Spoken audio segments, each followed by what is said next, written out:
Story.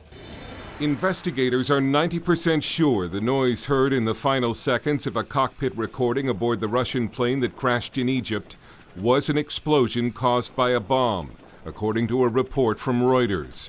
224 passengers and crew died.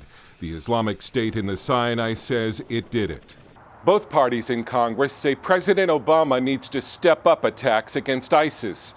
Republicans are blaming the president's strategy for allowing ISIS to spread death and destruction across the Middle East, and for allowing Russia and Iran to lead the fight. The sad fact is, because we've had a failed policy and failed leadership, now we're having to rely on the Russians and the Iranians to go into Syria to fight and destroy ISIS.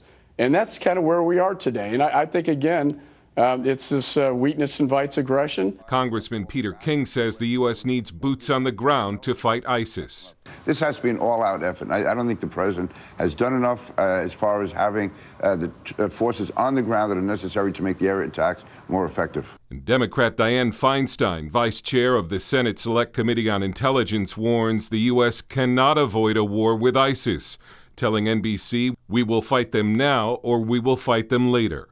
Feinstein says she's very worried about repeated attempts to bomb American passenger planes, and says the U.S. must do more than just the roughly 50 Special Forces members now operating in Syria. And if the president takes the advice from Democrats and Republicans, the United States could be sending more military to take on ISIS fighters. Dale Hurd, CBN News.